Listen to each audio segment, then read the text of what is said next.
a week or so ago, I got a text from Earl Franks' daughter Stephanie. Okay. With this awful C word, he is clear. He is good. He's home. He's clear. So we're happy about it. Okay, Earl Franks. So there's a ray of hope for others. Well, there's a lot of hope with cancer nowadays. I don't, and they've come a long way. If they come as far in the next 10 years as have in the past 10 years, there'll be a lot of things to overcome. Earl Franks, she's talking about, got a cancer clear. He is one of the members at the Boxwood Church of Christ. Most of us know Earl.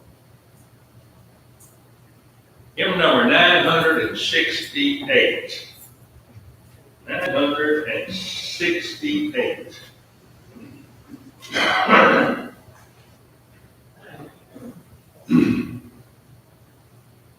Let's sing a little bit about that home. Oh, they tell me of a home for me on the sky. Oh, they tell me of a home far away. Oh, they tell me of a home where no storm clouds rise. Oh, they tell me of an unclouded day. Oh, the land of boundless day. Oh, the land of an unclouded sky. Oh, they tell me of a home where no storm clouds rise. Oh, they tell me of an unclouded day. Oh, they tell me of a home where my friends have gone. Oh, they tell me of a land far away, where the tree of life in eternal bloom sheds fragrance through the unclouded day. Oh, the land of boundless day. Oh, the land of an unclouded sky. Oh, they tell me of a home where no storm clouds. Oh, they tell me of an unclouded day. Oh, they tell me of a king in his beauty there. And they tell me that my mind shall be home, where he sits on the throne that is whiter than snow, in the city that is made of gold. Oh, the land of boundless day. Oh, the land of an unclouded sky. Oh, they tell me of a home where no storm clouds rise. Oh, they tell me of an unclouded day. Oh, they tell me that he smiled on his children there, and his smile drives their sorrows away. And they tell me that no tears ever come again in that lovely land of boundless day. Oh, the land of boundless day. Oh, the land of an unclouded sky. Oh, they tell me of a home where no storm clouds rise. Oh, they tell me of an unclouded day. 643.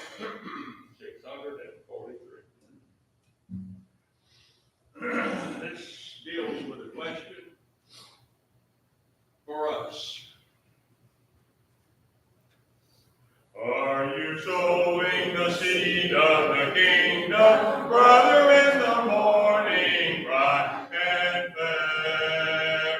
Are you sowing the seed of the kingdom, brother, in the heat of the noonday flare? For the harvest time is coming on, and the reaper's work will soon be done. Your seed men will you garner, waiting for the gathering at the harvest home. Are you sowing the seed of the kingdom, brother, in the still and solemn night? Are you sowing the seed of the kingdom, brother, for a harvest pure and white? For the harvest time is coming on, and the reaper's work will soon be done. Will your seeds be made? Will you garner, waiting for the gathering at the harvest home? Are you sowing the seed of the kingdom, brother, all alone? Are you sowing the seed of the kingdom, brother? You must reap at the last great day. For the harvest time is coming on, and the reaper's work will soon be done. Will your seed be made? Will you garner, aiming for the gathering at the harvest home? Brother Al.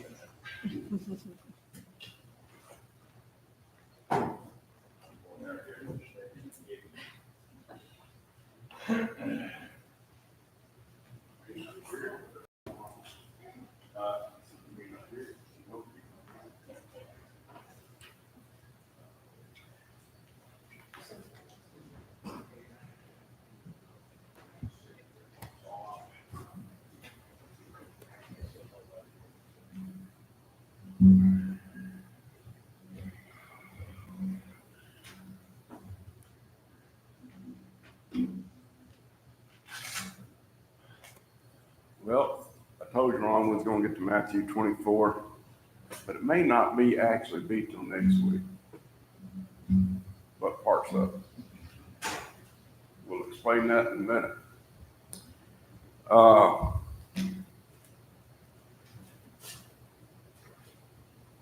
Matthew 24 is kind of like Revelation.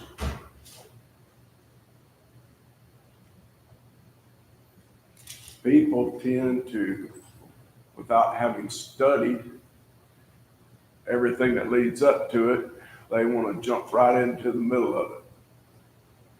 And Revelation is one of those things that takes a lot of work, it takes a lot of preparation, it takes a lot of understanding beforehand. I've reached a conclusion it's not the last book in the Bible, but just because it was the last one given. But it's the last one as a conclusion. It's kind of like the final chapter of everything. Genesis belongs in the very first book. Revelation belongs at the end. But you need to know a lot about what's in between before you get there. Well, Matthew 24 is toward the end of Jesus' life on earth. So you need to understand some things before you get there to understand the fullness of Matthew 24. And so first of all, we're going to look at the introduction of Matthew 24. And then we're going to go back and look at some things leading up to Matthew 24 that kind of show where he was headed and why we reach the conclusion we do. In verses 1 through 3, then Jesus went out and departed from the temple, and the disciples came up to show him the buildings of the temple. That's something to understand. They were very pleased, very happy, as most of the Jews of that time, with the temple that Herod had built. If you understand your history, Solomon's temple was glorious. It really was. Nebuchadnezzar destroyed it. When it was rebuilt in the Persian times, when it was first built, the people that could remember the other temple, the original temple, wept because it was nowhere near what Solomon had built. And it went on. Herod rebuilt it. Herod the Great. So they were very proud of it. Jesus said to them, do you not see all these things? And surely I say to you, not one stone shall be left here upon another that shall not be thrown down. Now, as he sat on the Mount of Olives, his disciples came to him privately, saying, tell us, when will these things, and what sign of your coming and of the end of the age? So here they've shown him the buildings of the temple. They're pointing out how great it is and everything. He says, this thing is going to be destroyed. There won't be one stone left on top of the other. If you were a Jew living in that time, what would you think? Heresy. A normal Jew would think heresy, but these men have come to trust Jesus and understand, and their deal of it is, are you kidding me? Really? Is this really going to happen? And so they ask these three questions, and that's the important part of keeping in mind when we go through Matthew 24.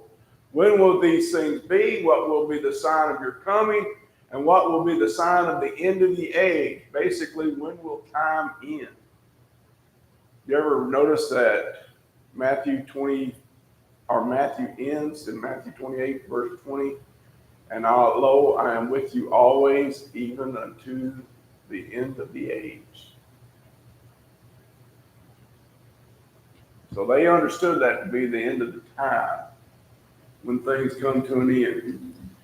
So, first thing we want to look at is Matthew chapter 3 and John the Baptist, verses 7 through 10. He says, but when he saw many of the Pharisees and Sadducees coming to his baptism, he said to them, brood of vipers, who warned you to flee from the wrath to come?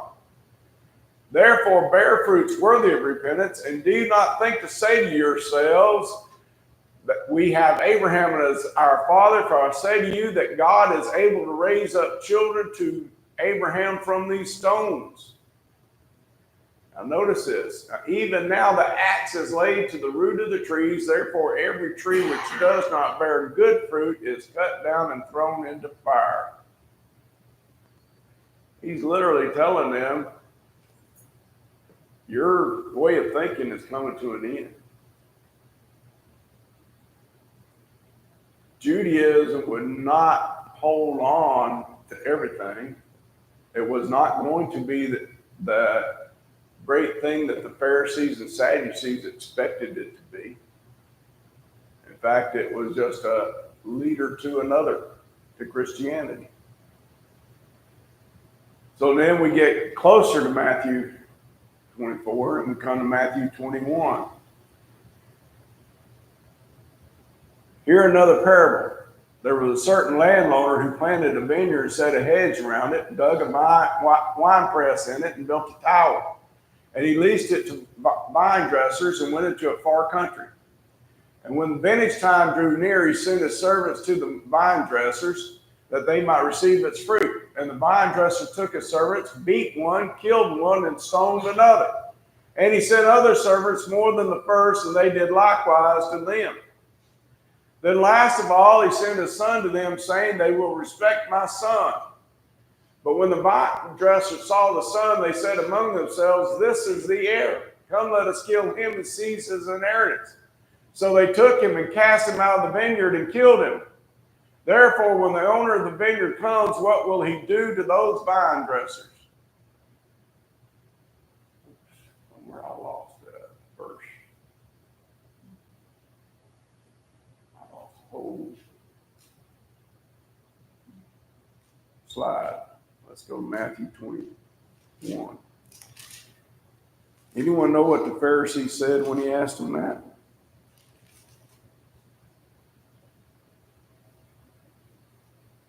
Take it away from the vine dressers and give it to others. Yeah. He'll take it away and give it to others. That's important because they understood what was to be done. And he pointed out, let's see where I left off.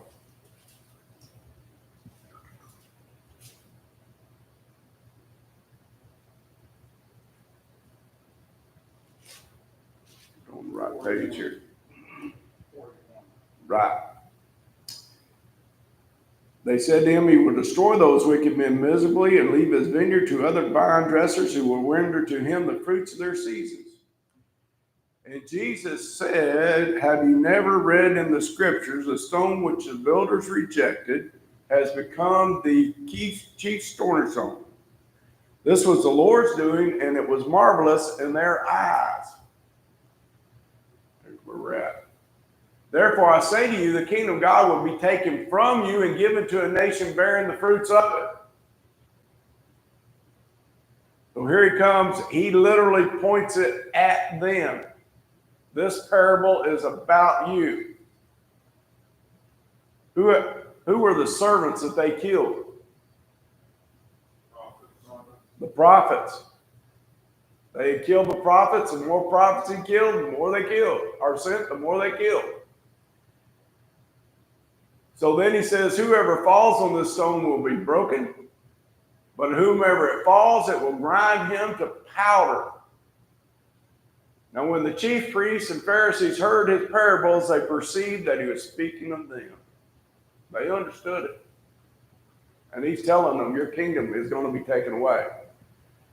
You go over to John, when Lazarus has been raised from the dead, it's during the final week, they decided, and the one chief priest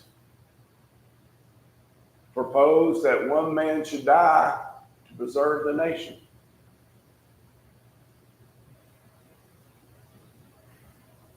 You look at this point about the stone, that whoever falls on this stone will be broken. What does it truly take to become a Christian? Die and start over. Die and start over. It takes a broken spirit.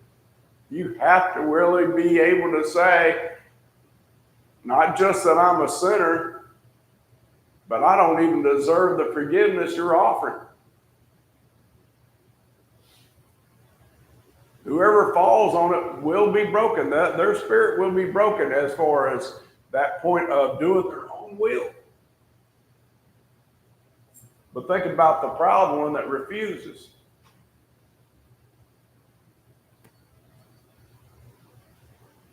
It's going to grind on the powder. Think about the arrogance of the Pharisees, the Sadducees, the Herodians, all of them. They refused, even after he was raised from the dead, to accept that he was the Son of God.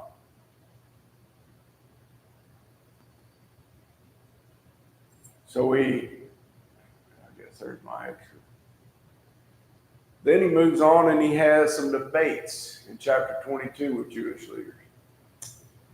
In verses 15 to 22, they attempt to trap him on taxes. He says, is it lawful, or they said, is it lawful for a man to pay taxes? Basically, they're asking, is it lawful for the Jews to pay taxes? What happens if he says no?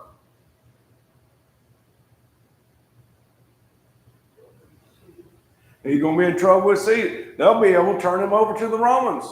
He's out here teaching, refuse to pay your taxes. And it actually says that they sought to confound him with his speech. What did he tell them? Why you even bother me with this? But then what did he tell them?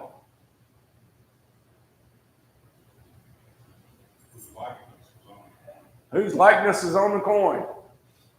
In reality, he said, whose money is it? Who? Caesar's. So render unto Caesar what is due, and render unto God what is due. I guess it goes a long ways back. None of us like to pay taxes. Almost inherent. But Jesus is either that point or not. Then Matthew 22, 23 through 33, we have the Sadducees attempt on marriage and the resurrection. They want to debate. Their question was, man had 7 wives. Law said if he didn't upraise seed, or a woman was married to 7 brothers.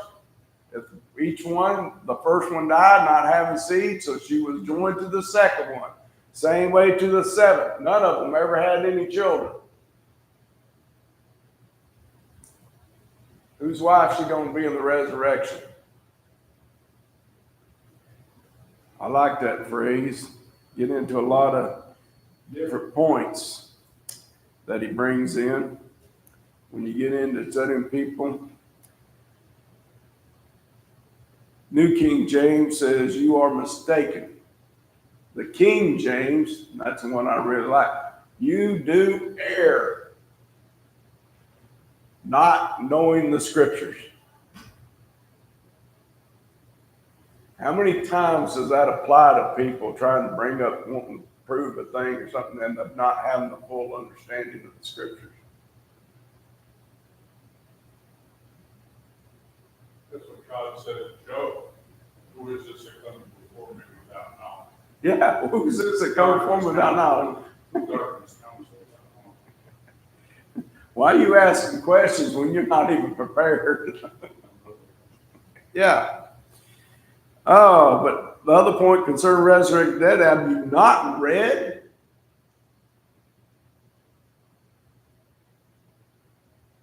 What was spoken by God, saying, I am the God of Abraham, I am the God of Isaac, I am the God of Jacob. That's something powerful right there. The written word. The written word, but you go back into Exodus, and Moses is on that hill with that burning bush, and he says, who shall I say sent me? He said, tell him I am sent you. I am the God of Abraham. I am the God of Isaac. I am the God of Jacob. Not I was, I am.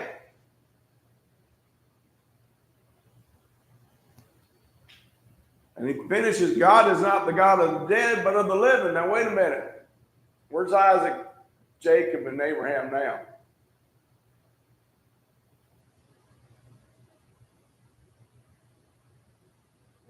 They're dead. Only. Physically here on earth. And I think that's where it's. That's exactly what he was pointing to. And I'm sure some of them were trying to think, especially when you think of the Sadducees, and this is it, because they did not believe in the resurrection. They believed when you die, it's over. Just the same as a Jehovah's Witness believes today, that when you die, it's over, that your spirit doesn't continue, that God reabsorbs it. The Sadducees believed the spirit died with the body. But Jesus shows us in Luke chapter 16 that there's a place.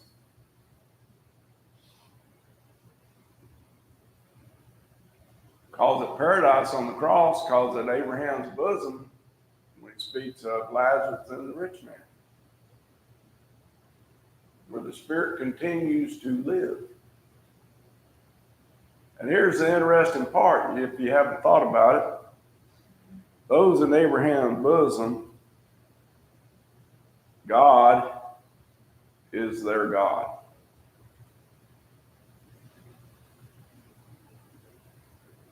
Those who torment are without God.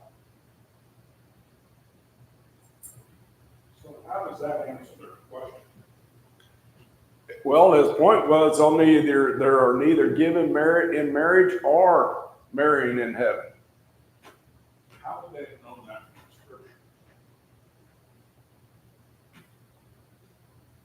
Well, here's an understanding. Does it ever teach us anywhere in the scriptures that we're going to continue as husband and wife?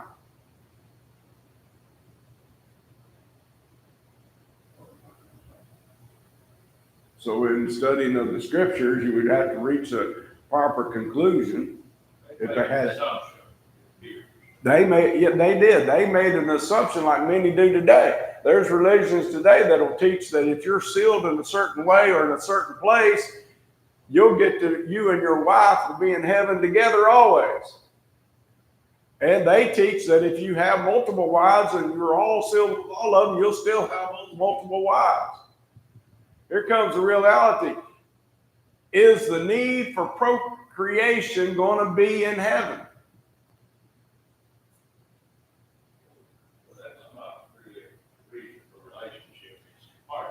Well, that is part of the marriage relationship. But even today, I mean, you know, you've been to where she had already passed on, and now he's passed on, and we get up there, someone gets up there and says, well, now he's gone home to be with her. You know, we have assumed that. We have. And we still do it. That's what they do. And that's my point. We They still do. together, and we have no evidence of that. Right. Now, it doesn't say that they won't know each other, Can't go there. but that relationship is not going to be the same relationship. And he points out that we will be just as the angels. Do the angels marry? We almost assuming on anything we say that, you know, because That is that's a- his thing. That is what I'm saying. Now, I'll give you this. David said when his child died, I cannot bring him back, but I can go to be with him. Does that mean that he's going to be a father and son? No, he does.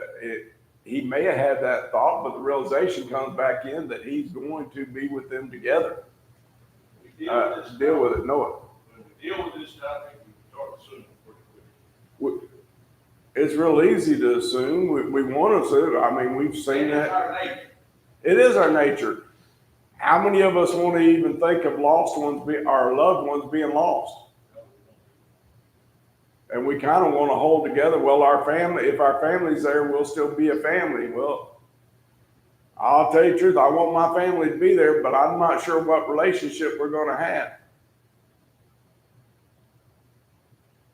No more than I can't answer. I believe we're going to know each other. I'm going to believe that we're going to know what our relationship was. Are we going to be happy there or sad? We're going to be happy. Okay, we're going to be happy. If I know some of my sisters are not there, I struggle with what we know. And I understand that. And personally, I look at that, whatever that God says, he's going to wipe away every tear. Well, So whatever sorrow that we have will be taken care of by God the moment we enter in. And my own conclusion, I'm going to stress this, my own conclusion is there's going to be so much to be happy about that everything else is going to be out of sight, out of mind. You ever think about that point that hell is going to be so far away? I won't let it up a little more. The Well- rich man was fearful Of his brethren. of his brethren lining up where he was. So And where was, now let's hold on, where's the rich man? Where was the rich man? he's in a state of torment. State of torment. Visible to Abraham's bosom, Yeah. but not able to connect. Now let me explain, okay? Because that promise of God wiping away every tear is when? Good. At the judgment scene.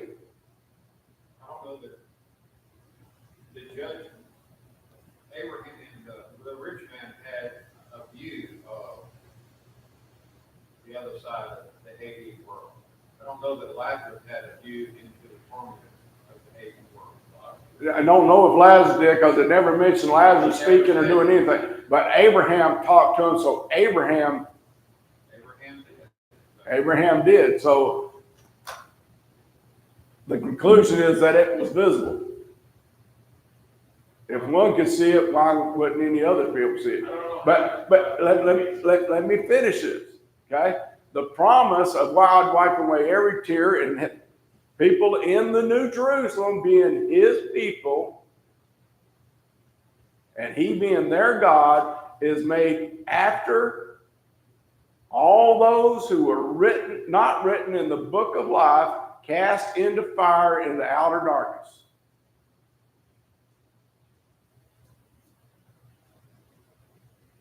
So we can't necessarily take that and apply that to before then.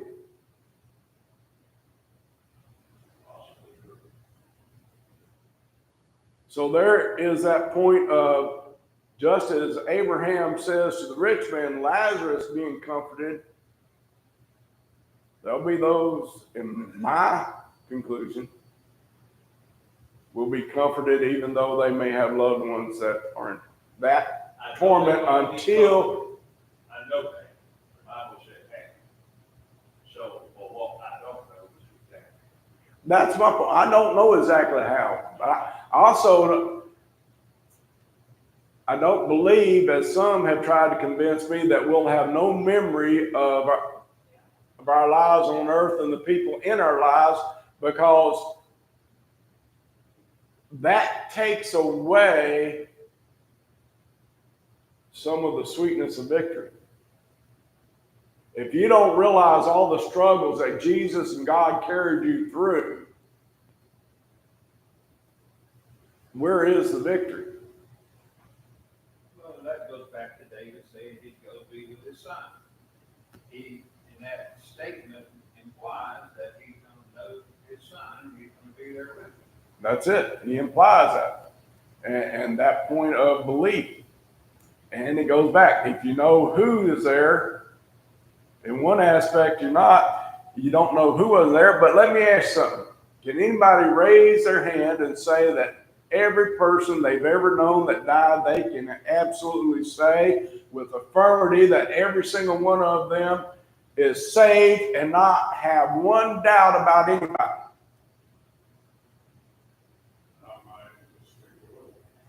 Okay, now let me ask this question. Are you happy now? Huh?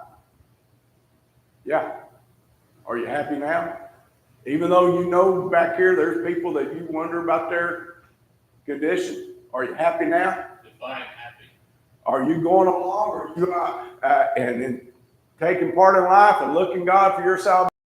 Oh, and I'll just use myself. My grandmother. What about my grandmother? Do I spend every day crying over my grandmother? Do you? No, I don't. But when you do reflect on it, it probably does. It does bother me. It does. If I reflect on her, it does bother me. If it didn't bother me, I didn't love her. That's right. You can still cry. You can still cry, but I don't spend my life doing it. And that's right. So we're not going to spend our life in heaven worrying about who's not there. Ron, you had your hand up. And then we're going to move on. Yeah. I think that he answered that in verse 29. When he answered that and said, you're wrong, because you know neither the scriptures, it's a two-part answer, Nor the power of God. Or the power of God. Now, the scriptures tell us some things, but what the scriptures tell us above all is the power of God. And if we know who God is, we know he's going to make it right somehow. Well, he that didn't explain to us how he was going to do it, but if we know and understand the power of God, we don't even have to debate what's going to happen. And you're right. And here is the other point of that power of God. He says, I'll give you comfort. The problem is when we get to speculation, how's he going to give us that comfort? We come to these conclusions that, well, I must not be going to have my memory because, as my stepdad said, how can I, and he said this straight up, he says, how can I be happy in heaven when my mother is not going to be there. That's human And that was logic. his, that's human logic. And it's denouncing the power of God. That's what it really is doing. It's questioning the power of God. He said, you don't understand the power. So, moving on. Sorry, I didn't mean to open the can of worms. Well, it's all right. Good understanding sometimes, every now and then we need to chase a rabbit till we can beat it and skin it. There you go. In Matthew 22, the lawyer questioned him on the greatest commandment. That was again a plot of the Pharisees. They had come together and asked him. And what was his answer?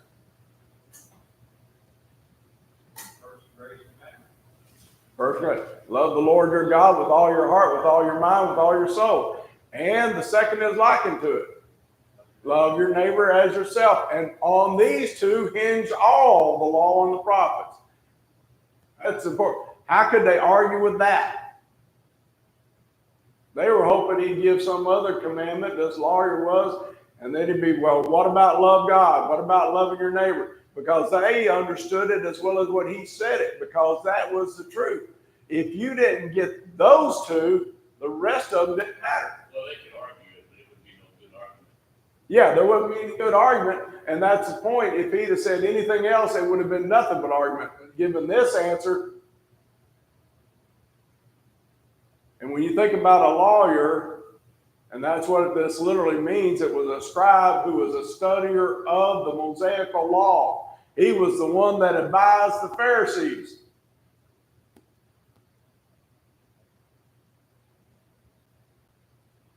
Got nothing left. And then he silenced them with whose son was the Christ. While the Pharisees were gathered together, Jesus asked them, this was at that time that they got the lawyer to ask him that question, saying, what do you think about the Christ? Whose son is he? They said to him, the son of David.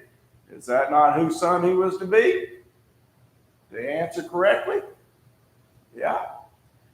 But he said to them, how then does David in the Spirit call him Lord, saying, the Lord said to my Lord, sit at my right hand till I make your enemies your footstool. If David then calls him Lord, how is he his son?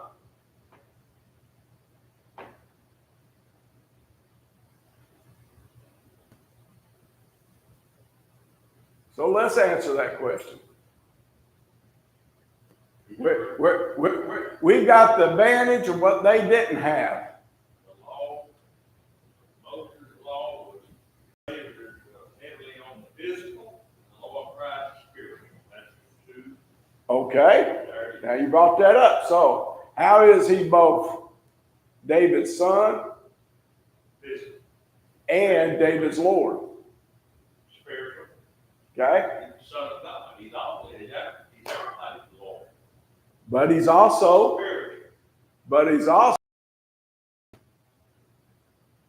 David's son. Physical, back to that physical, he was a physical descendant of David's. Great-grandson, whatever. Yeah, however great it was, he was a descendant of David's by blood. Both worlds, physical and spiritual. But yet here is the key to that. Everybody has a soul. His soul was the Spirit of God.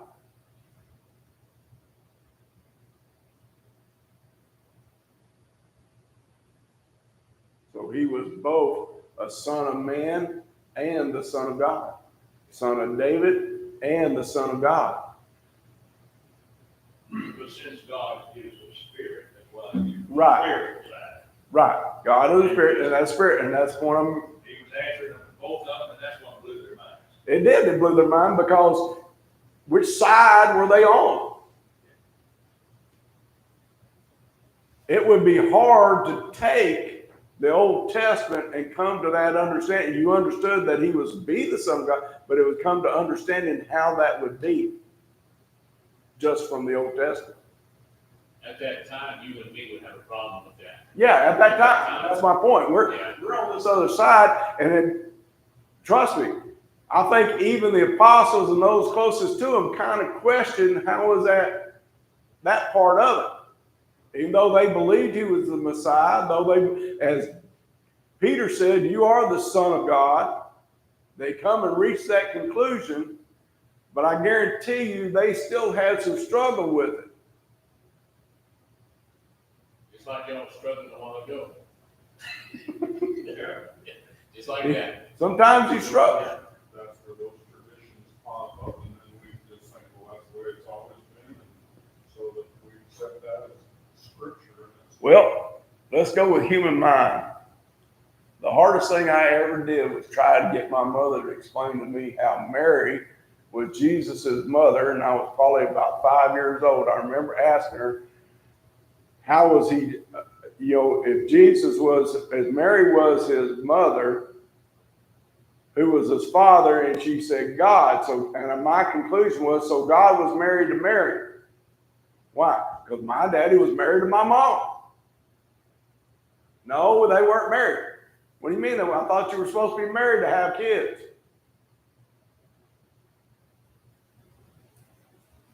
I don't remember how that conversation ended, but I think it probably went along the lines you'll understand one day. I remember her struggling trying to answer it, and me just kept on because I could not grasp it because that was the mind of the child.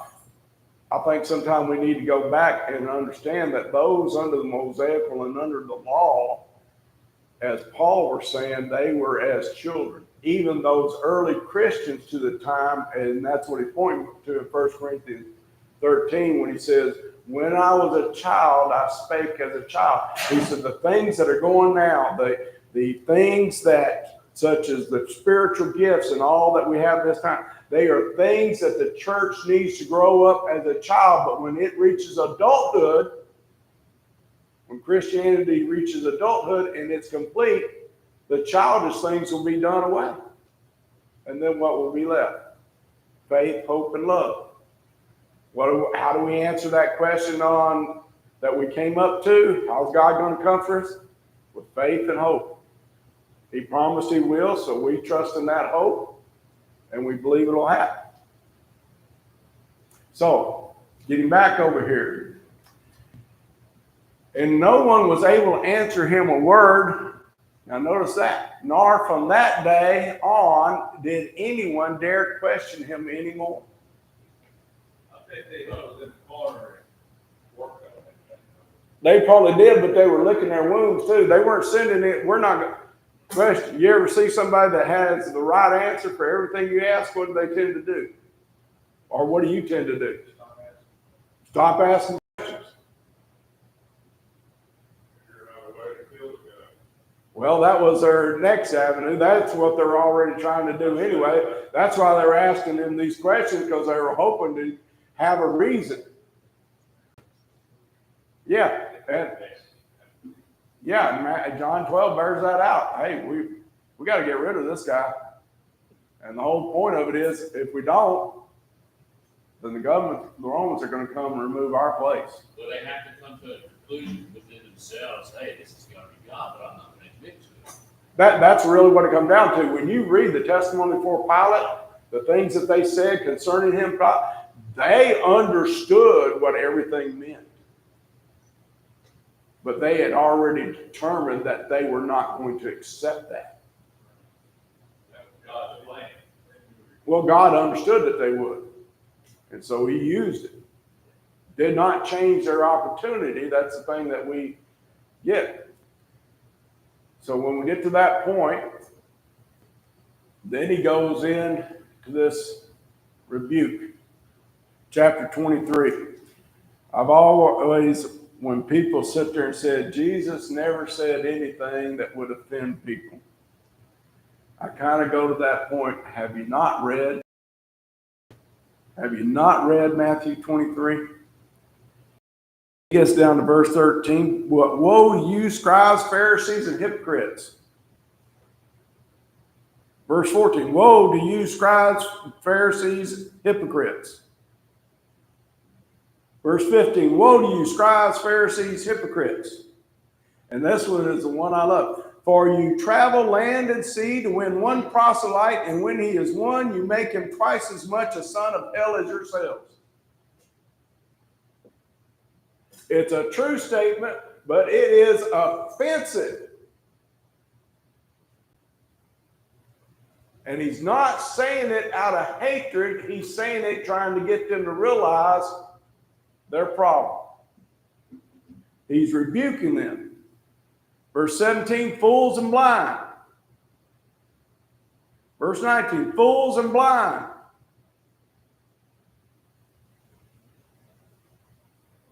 Verse 23, woe to you, scribes and Pharisees, hypocrites. Verse 25, woe to you, scribes and Pharisees and hypocrites. Woe is warning. Verse 27, verse 29, verse 31, therefore you are witnesses against yourselves that you are sons of those who murdered the prophets.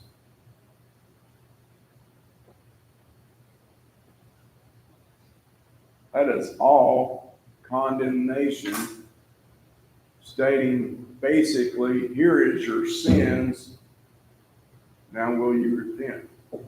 But with a knowledge that they won't. And then it gets verse 34, says, therefore indeed I send you prophets, wise men and scribes. Some of them you will kill and crucify. Here's how I know how you're going to be held guilty. Because what you said you would not have done if you'd been alive at the time of your fathers, having killed the prophets, he says, here you will. Some of them you will kill and crucify, and some of them you will scourge in your synagogues and persecute from city to city. Well, let's see, who fits in that?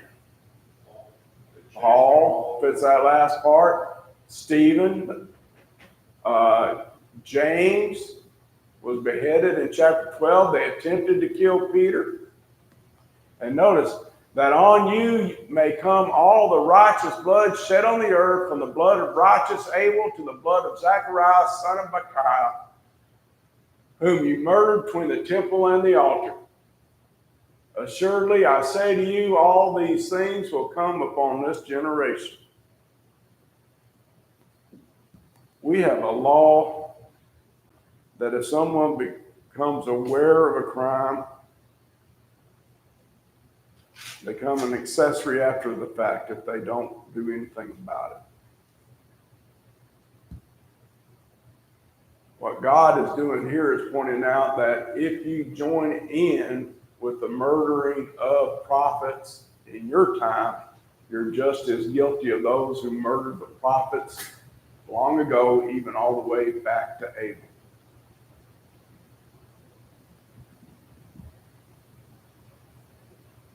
See the guilt, see the punishment.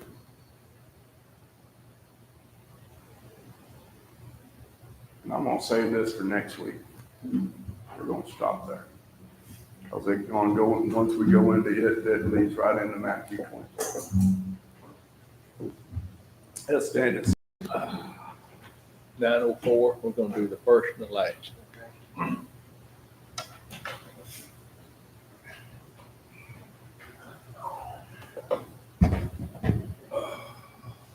Have you been to Jesus for the cleansing power? Are you washed in the blood of the Lamb?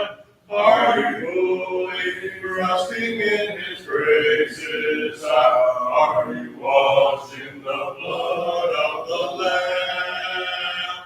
Are you washed in the blood, in the soul-cleansing blood of the Lamb? Are your garments spotless? Are they white as snow? Are you washed in the blood of the Lamb? Lay aside the garments that are stained with sin, and be washed in the blood of the Lamb. Do you misdeeds, moment in the crucify? Are you washed in the blood of